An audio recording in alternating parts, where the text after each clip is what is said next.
मैं कपिल कांत शर्मा एक बार पुनः आपके अपने YouTube channel success with Kapil पर बहुत स्वागत करता हूं। प्रीवियस ईयर पेपर में आज हमने उठाया है 6 दिसंबर 2017 की फर्स्ट शिफ्ट का ये पेपर और इसके हम अब तक 85 क्वेश्चन देख चुके हैं, जिसमें आपने रीजनिंग के क्वेश्चन देख लिए हैं, जिसमें आपने जीके के क्वेश्चन देख लिए हैं और आज बात है मैथ के क्वेश्चनों की। तो 15 मैथ के क्वेश्चनों को भी देख लेते हैं एक एक करके।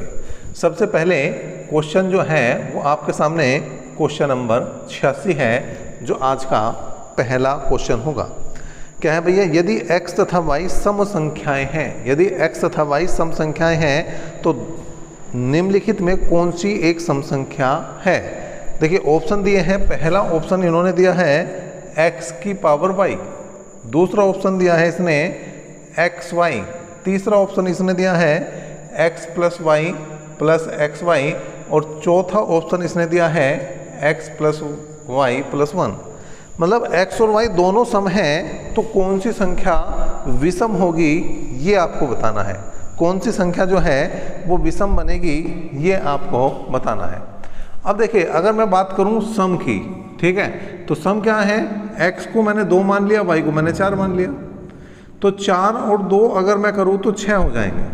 और अगर विषम बनाना एक जोड़ दो तो कितने हो गए 7, तो डी ऑप्शन आपका डायरेक्ट आ जाएगा। अब चाहे इसे देखो, अगर मैं इसकी बात करूं तो 2 की पावर 4 का मतलब 2 दूनी 4 दूनी 8 दूनी 16, तो ये भी क्या है, सम संख्या है। अगर इसकी बात करूं तो क्या है भैया, 2 प्लस 4 प्लस 2 गुणा 4, तो 2 और 4 6 और 4 दूनी 8, 8 और 6 14, ये भी एक सम संख्या है।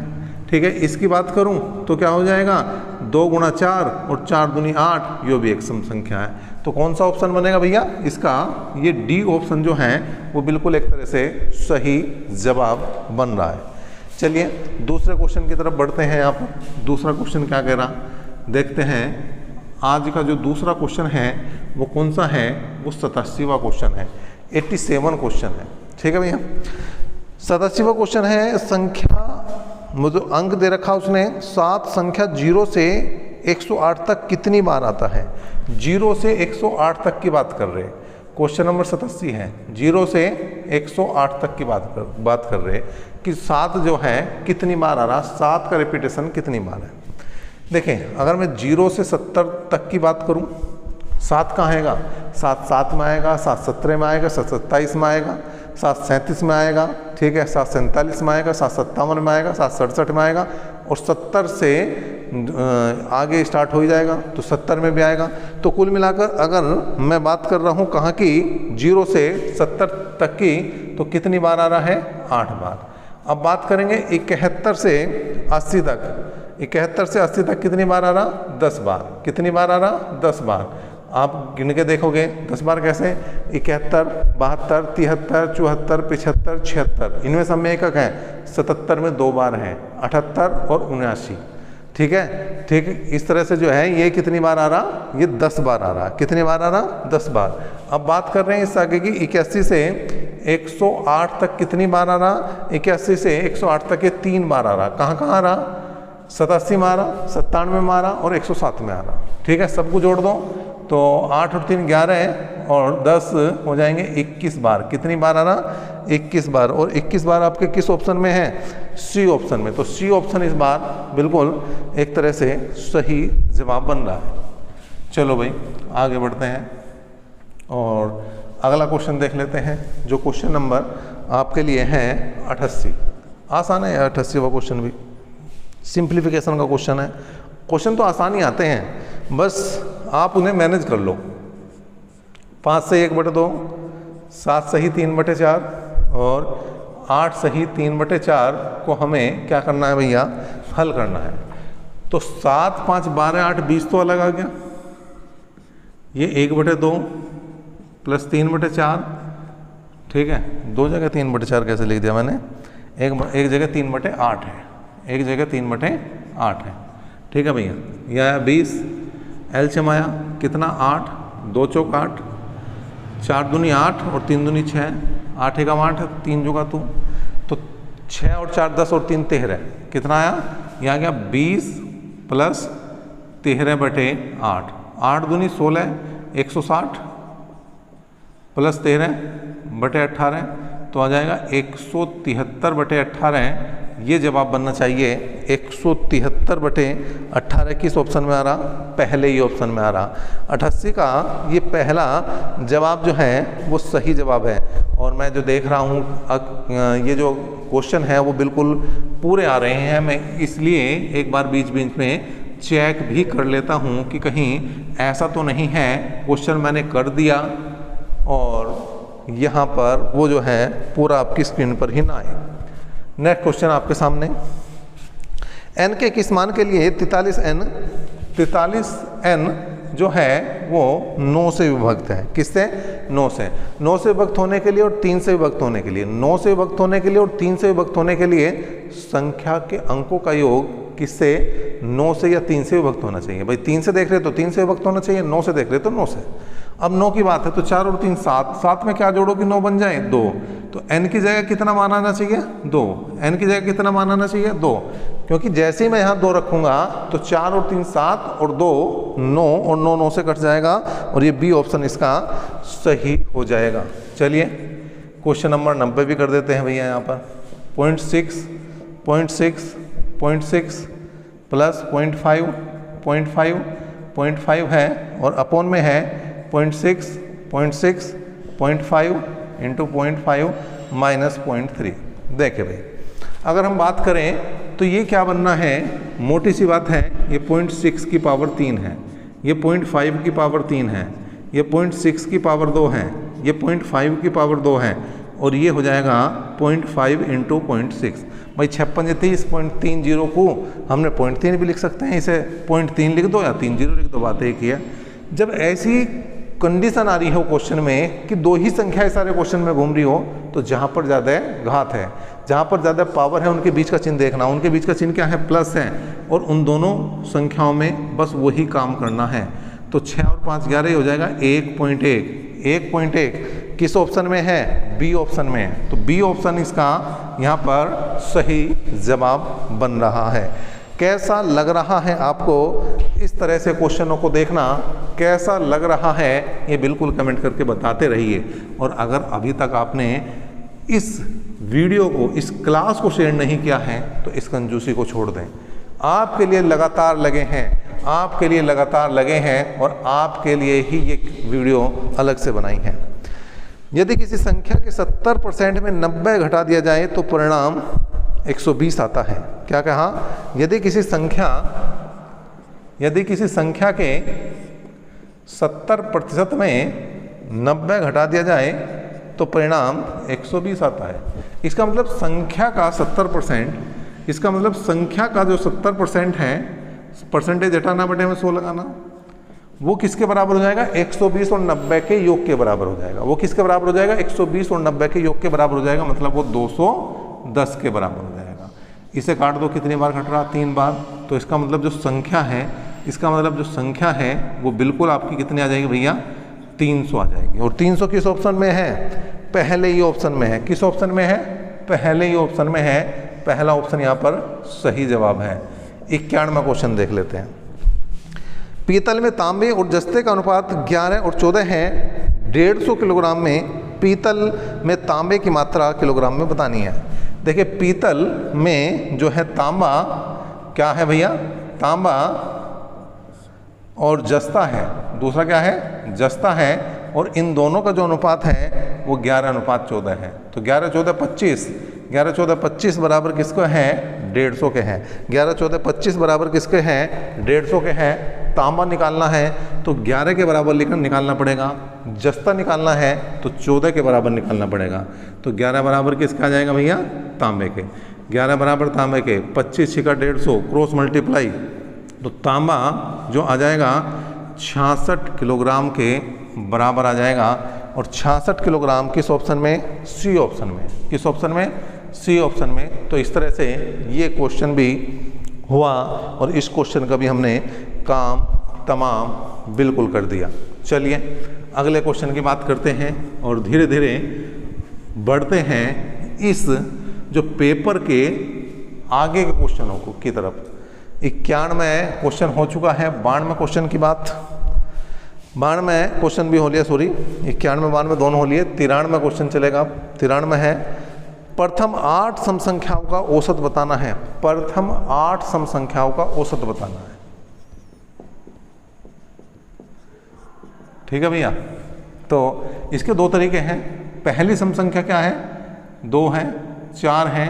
ठीक है, यहाँ पर कितनी है? 2 है, 4 है और 6 है, 8 है, 10 है, 12 है, 14 है और 16 है और 18 है और बटे कितना है? 8 है। अब देखिए 2 तो कॉमन ले लेंगे।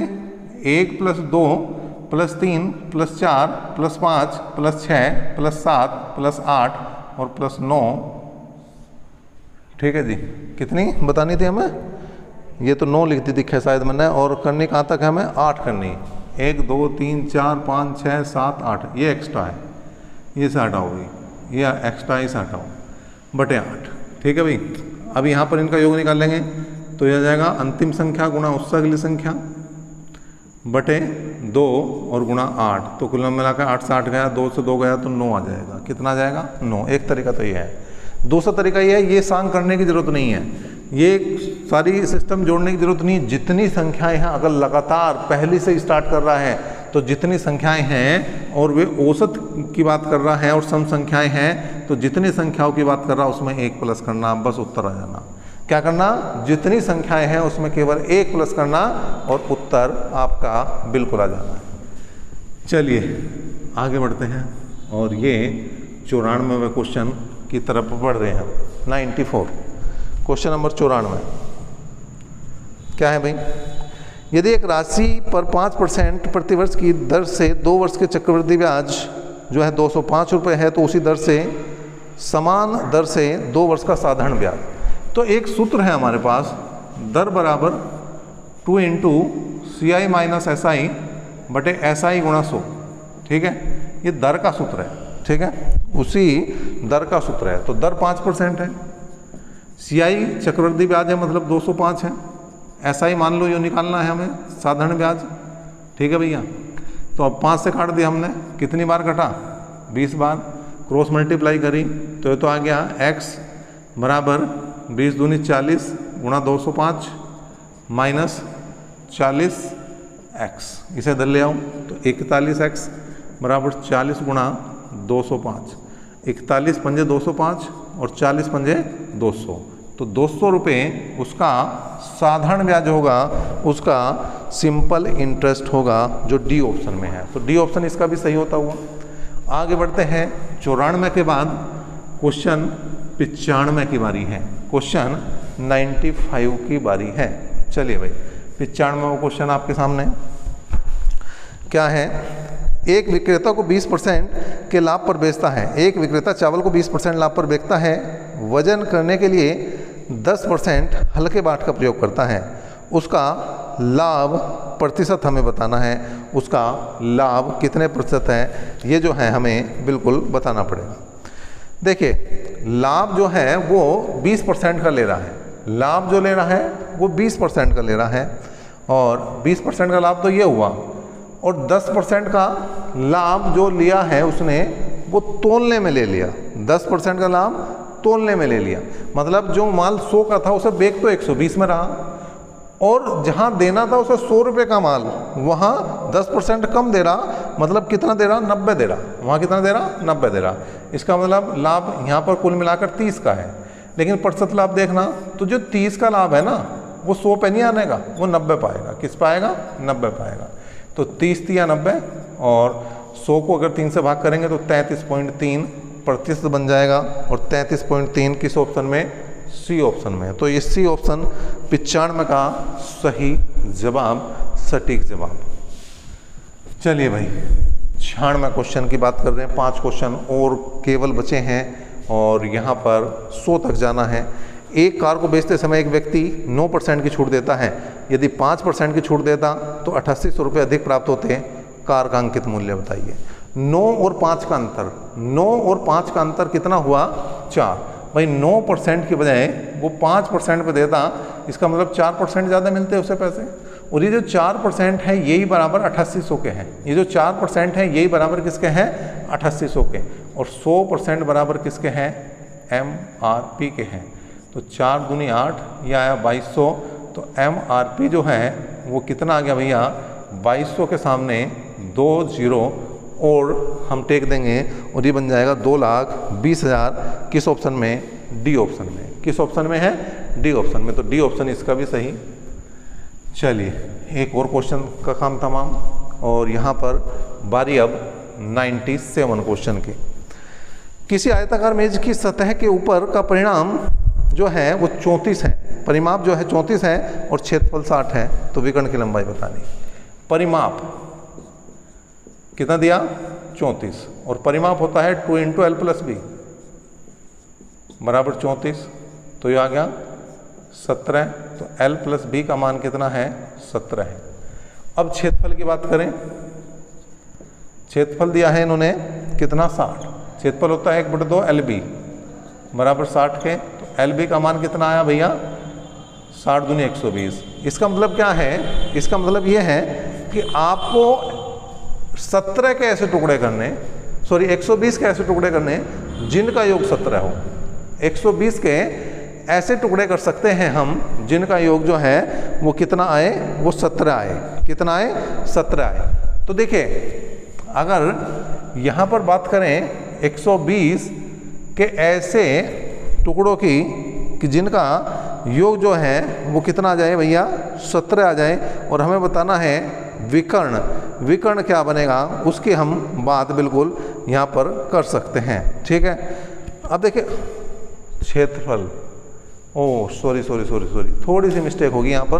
क्षेत्रफल की अगर मैं बात करूँ तो ये तो आयत है, यो वो नहीं है भैया, ये क्या नहीं है, मैंने लगा दिया त्रिभुज का। तो 60 के ऐसे टुकड़े करने जिनका योग 17 है, तो ये हो जाएगा भैया 12 पंजे 60। ये तो आसान हो गया, 12 पंजे 60। ये लंबाई 12 है, चौड़ाई 5 है। विकर्ण निकालना है तो ट्रिपलेंट आपको पता है, 12 और 5 के साथ क्या चलेगा, 12 और 5 के साथ चलेगा 13।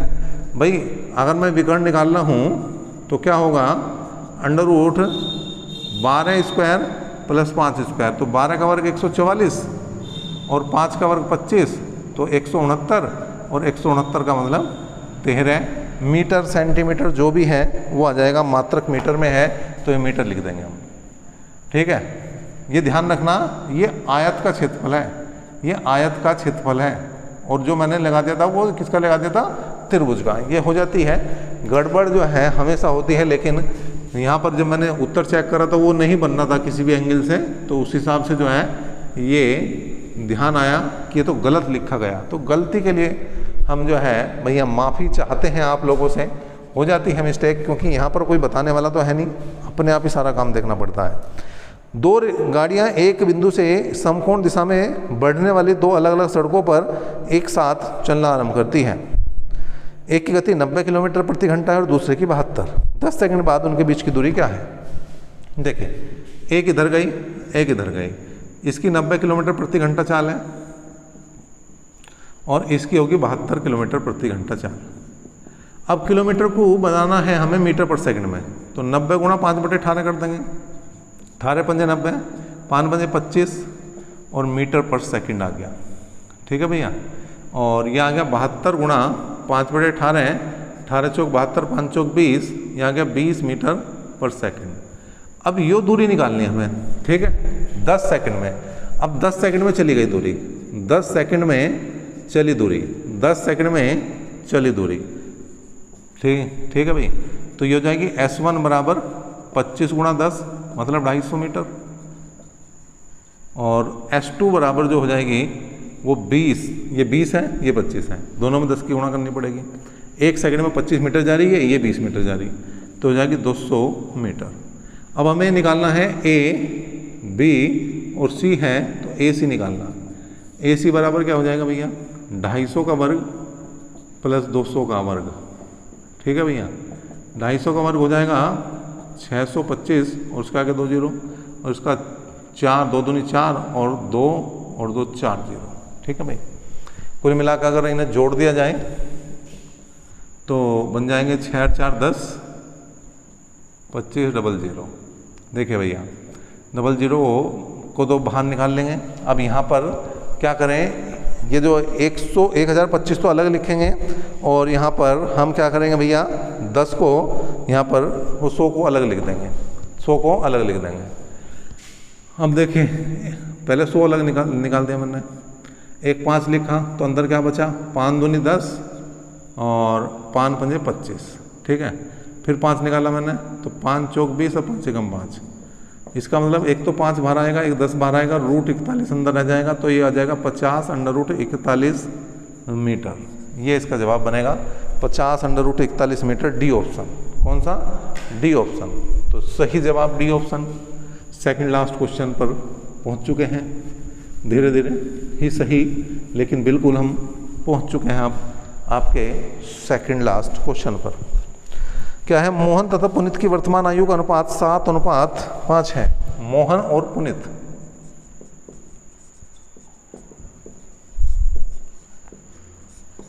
सात अनुपात 5 है, इसका मतलब 7 5 12 बराबर 36 के हैं और हमें निकालनी है कि इसकी वर्तमान आयु का जो 36 है, 7 वर्ष बाद पुनीत की आयु निकालनी है, तो 5 बराबर पुनीत के हो जाएगा। तो 12 तिया 36 और 5 तिया 15, तो पुनीत की जो वर्तमान आयु है वो जाएगी 15, लेकिन उसे चाहिए 7 साल बाद, तो 7 जोड़ना पड़ेगा, तो ये आ जाएगी 22 वर्ष। कितने आ जाएगी भैया? 22 वर्ष। 100वां क्वेश्चन भी यहीं कर देते हैं। चलिए, 24 लड़के एक कार्य को 16 दिन में पूरा कर सकते हैं। 24 लड़के किसी काम को 16 दिन में कर रहे हैं, तो 8 लड़के उसे कितने दिन में करेंगे? तो 24 कर रहे हैं 16 दिन में, तो 8 कितने में करेंगे भैया? तो 8 तिया 24 और 16 दूनी 32 और 16 तिया 48, 16 तिया 48, तो 48 दिन इसे लगने चाहिए। 100वें क्वेश्चन का आंसर 48 आना चाहिए, जो आपके सी ऑप्शन में है। तो इस तरह से इसका सी ऑप्शन सही जवाब बनेगा। चलिए, ये पेपर भी हमने पूरा किया और ये क्रम जारी रहेगा, लेकिन इसके लिए आपको जुड़ना पड़ेगा आपके अपने चैनल सक्सेस विद कपिल के साथ। जिन्होंने अभी तक लाइक नहीं किया है, शेयर नहीं किया है, वो बिल्कुल कर सकते हैं। अभी तक के लिए इतना ही। नेक्स्ट क्लास तक बने साथ। धन्यवाद।